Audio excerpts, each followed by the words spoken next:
Ça ne me convient pas de faire ce genre de vidéos où je suis négatif, mais il y a juste des moments où je suis parfois essoufflé et je me demande pourquoi est-ce que les Africains ont toujours tendance à mentir autant?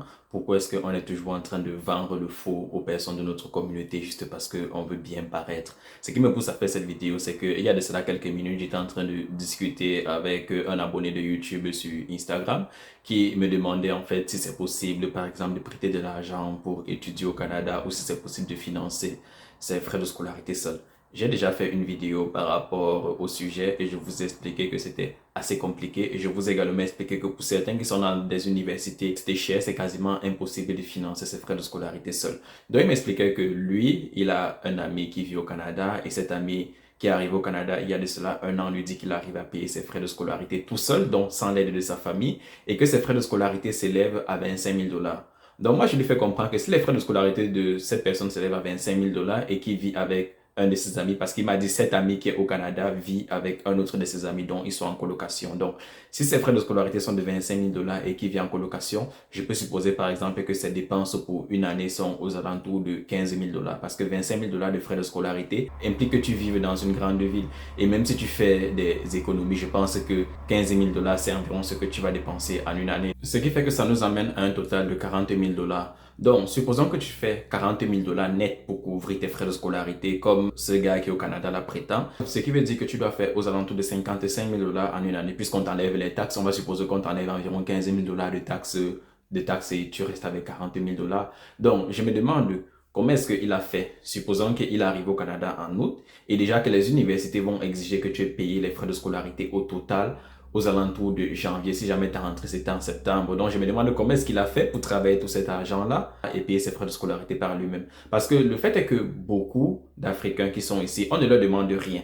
Mais quand ils appellent leurs amis en Afrique, ils aiment toujours se vanter, ils aiment prétendre qu'ici, ils réussissent à s'en sortir par eux-mêmes, alors que c'est totalement faux. Et je le dis parce que j'ai déjà vu beaucoup le faire. C'est-à-dire que la personne avec qui ils autotéléphonent ne leur a rien demandé, on ne leur a pas demandé comment est-ce que tu fais au Canada, mais ils commencent à se vanter seuls sur comment est-ce que sa vie ici est magnifique et bla et bla et bla. L'ami de mon abonné qui vit ici prétend qu'il fait des emplois de livraison.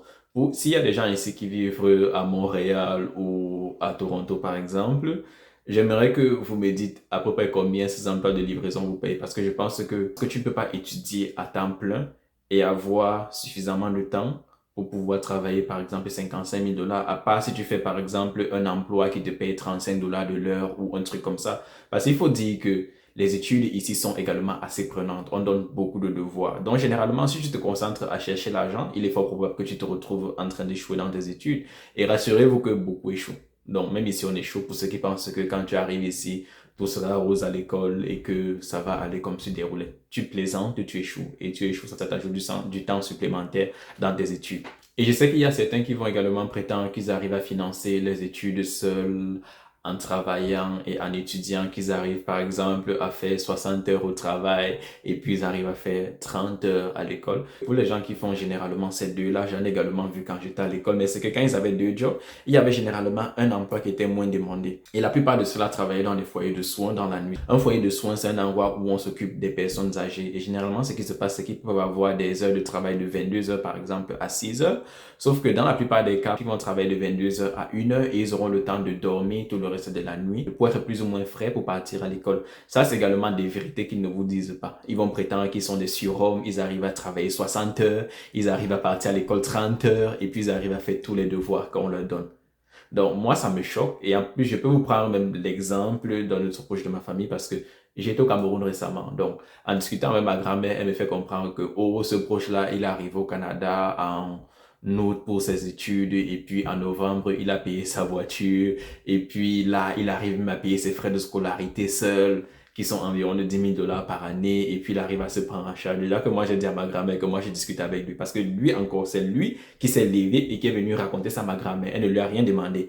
moi, par exemple, on commence à me voir comme un vaurien. On commence à voir certains comme un vaurien en vous disant que cela, ce sont des surhommes. Donc, déjà que je lui ai expliqué que celui-là, il arrive au Canada, il a fait environ un mois sans emploi. Et même quand il a trouvé l'emploi, son emploi, c'était environ 13 dollars de l'heure. Et je peux vous prendre mon exemple, c'est que 13 dollars de l'heure, c'est même pas la moitié de ce qu'on me paye pour une heure de travail.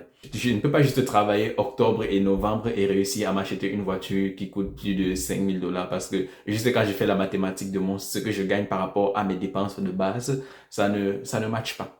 Donc, je lui ai fait comprendre que ce sont ses parents qui payent ça, mais bien évidemment, en Afrique, on aime toujours prétendre qu'on n'a pas l'argent, dont les parents vont prétendre que c'est pas eux qui payent. Mais j'ai tout simplement expliqué à ma grand-mère que ce sont ses parents qui payent ça et ce sont ses parents qui lui donnent encore qui lui donnent l'argent pour payer ses frais de scolarité et même une partie de son logement pendant un moment. Parce que moi, je lui ai expliqué que moi, je discute avec lui. Il vient peut-être te raconter des bêtises là, mais quand il discute avec moi, c'est pas les bêtises qu'il me raconte parce que il sait que mathématiquement parlant, je vais lui dire que ce qu'il me raconte n'a pas de sens. Et puisque je vis également ici, je connais ses horaires de travail, je connais son salaire. Donc, juste pour dire que les gens mentent beaucoup, je ne sais pas pourquoi. C'est tout comme il y en a ici qui seront préposés aux bénéficiaires, c'est-à-dire s'occupent des personnes âgées, mais qui vont aller mentir en Afrique, qui sont infirmiers ou parfois même qui vont mentir qu'ils sont médecins. Ou encore, il y en a ici qui sont là depuis peut-être 10 ans, ils ne veulent pas faire venir leurs femmes et leurs enfants pour que ceux-ci ne viennent pas se rendre compte que ils sont au bas de la chaîne alimentaire financière ici. Pendant ce temps, quand ils les appellent en Afrique, ils passent le temps à se vanter sur comment ils font beaucoup d'argent, sur comment ils ont beaucoup de succès ici, sur comment ils conduisent de grosses voitures. Je me demande en fait à quoi tout ça sert. Je me demande pourquoi est-ce qu'on ne peut tout simplement pas dire les vérités aux gens pour qu'ils sachent à quoi s'attendre avant d'arriver au Canada. Ou qu'au moment où ils arrivent ici, ils savent au moins comment est-ce que les choses se passent. Beaucoup ont tendance à penser qu'on ramasse l'argent par terre ici, mais c'est pas le cas. Si tu es travailleur, tu vas forcément t'en sortir parce que ici, il y a également plein d'opportunités et moi, je ne découragerai jamais quelqu'un qui désire venir ici pour X ou Y raison. Quand on est travailleur, il y a toujours quelque chose. Donc, c'est tout ce que je voulais dire. C'était un peu mon petit coup de gueule et peut-être que j'en ferai d'autres par la suite parce que j'ai plein d'histoires à raconter par rapport aux mensonges des gens.